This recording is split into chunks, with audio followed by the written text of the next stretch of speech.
ay muy bracelet yi daanaka ñoom aussi ñu ngi koy seen stratégie la tere nañ leen seen meeting d'investiture ñu ne dañu investir seen leader ni ñu koy investir mooy dinañ jaay bracelet yi mu gën a jar mais ci wet gi am na keneen ko jaay bracelet muy Khalifa Ababacar Sall am na ñu naan sax ñoom seen bracelet moo dàq yu Sonko yu Pastef. est-ce que mu ngi jar 500 la ñuy jaay en tout cas ñoom. mu ngi jar Cheikh Ousmane loolu aussi gis nañu ko démb mu ngi circulé ci réseaux sociaux yi. bracelet yi mu ngi dox. bracelet yi waaw man de gis naa ko ci toile bi mais dajee guma daal ko ko takk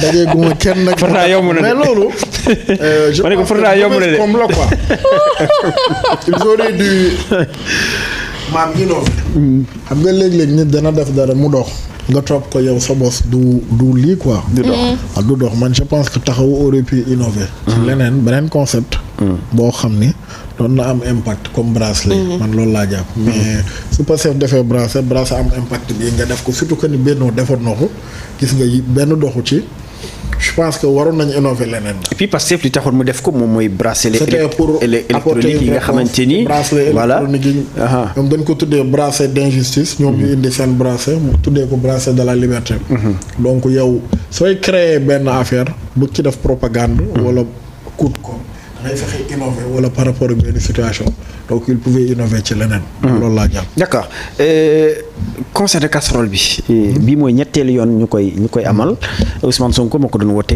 avec Yewwi Askan bi mais gis nañ ni bii moom kese moom moo ko wote c'est Pastef gis nañu aussi réussite bi mu am surtout à Dakar ñu bëri tey wuy si nañu ko ci loolu nga xamante ni wote woon na ko mais le message ça fait 3 fois ñu koy def mais est-ce que message mi ngi jàll tamit li tax ñu koy def dëgg-dëgg parce que nit ñi xumbaay bi mbumbaay bi lañ ciy gis mais tamit c'est un message boo xam ne si ni tey ñu ngi koy lancé jëmee ko ci njiitu réew mais message mi ngi jàll. Cheikh Ousmane man au-delà de premier message bi ma ciy njëkk lii mooy nit ku bëgg a jaam.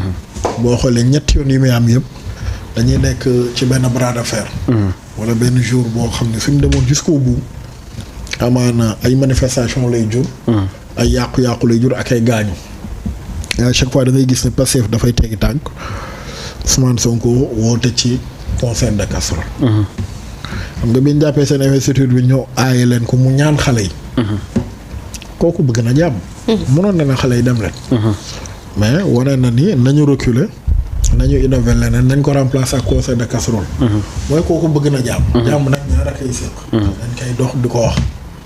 donc man li ma jàpp mooy message mi ngi am impact parce que bu ko xool ak niveau national mais niveau international. et puis genre sondage la.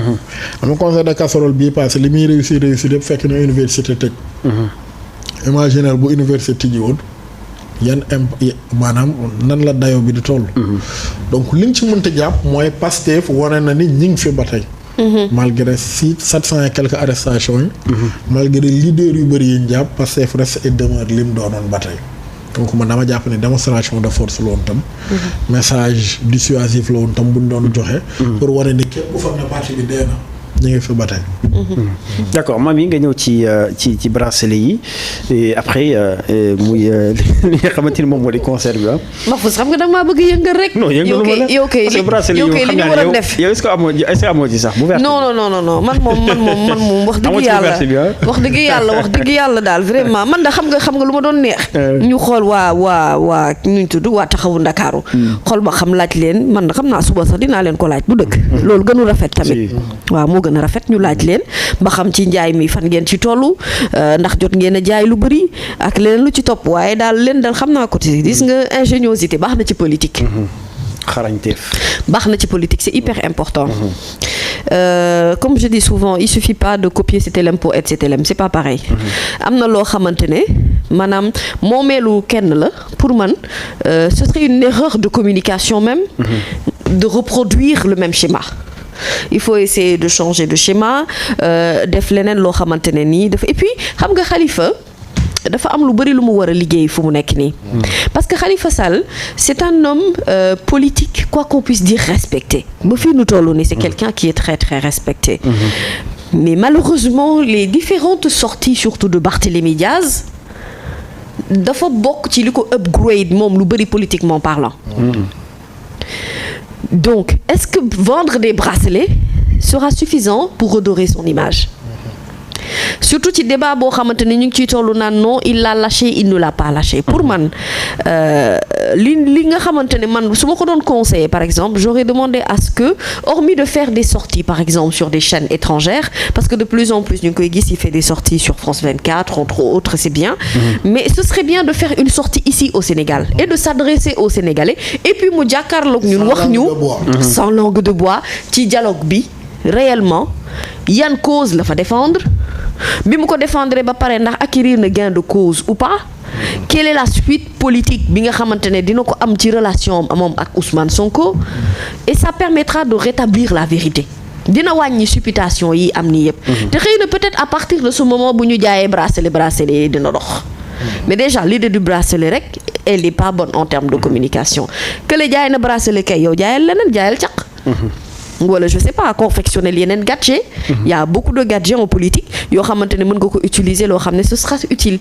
mais en fait Khalifa doit réellement s'adresser ak ñi nga xamante ne dañu ko bëgg sax politiquement fas yéene ànd ak moom te tant que tu es dans le silence kenn rek laa gis ne jik na ko ci wàllum politique malheureusement son nom revient tout le temps c'est Ousmane Sonko sinon ñeneen ñi nga xamante ne dañu nekk ci course bi bëgg bokk maanaam il faut pas rompre le fil du dialogue dañu war saa su nekk di waxtaan di rendre compte di diisoo ak di yemale au même niveau ñoom information yi ñu am te sénégalais yi war ko am parce que bu fekkente ne da nga bëgg a nekk président quand même am na ci ay zone d'ombre yu bëri yoo xamante ne il faut nga soulever le coin du voile pour que nit ñi mën a gis dëgg bi làqu ci ginnaaw qui sait peut-être que Khalifa Sall casse na position Ousmane Sonko ba sonn mais bu toogee ne tekk rek à adopter une stratégie qui n'est pas bonne en termes de politique, aller s'adresser à une presse étrangère, alors que yo, chez toi, on attend à ce que nga délivrer. Voilà, ça porte à confusion. Loolu mooy problème bi. Maintenant, après affaire bi nekkul ci ay lam ak ay bracelet. Affaire bi génie politique la. Et affaire bi aussi, il va falloir convaincre. Et pour convaincre les Sénégalais d'aujourd'hui, il faut avoir des arguments beaucoup solides. Et surtout encore une fois, il faut communiquer et communiquer bien. Voilà. Concert bi rapidement. Parce que concert de casserole. Oui. waaw on a vu que c'était un succès de xale yi de moom.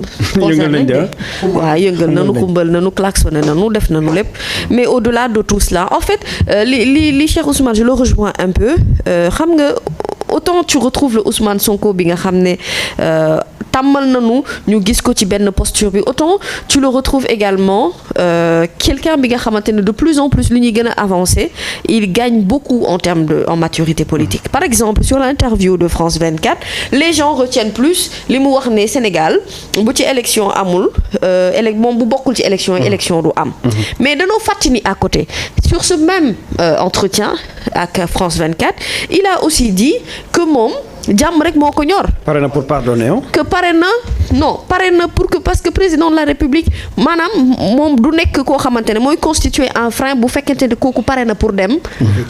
et que maanaam nekkul koo xam ne daf ko nar a topp daf ko nar a sonal mais ça aussi pour moi c'est une façon de faire une certaine ouverture et de ne pas tout fermer. et il l'a toujours dit aussi dans son discours et plus il le répète dañuy commencer yaakaar ne vraiment kii lu mu gëm lay wax mooy ne.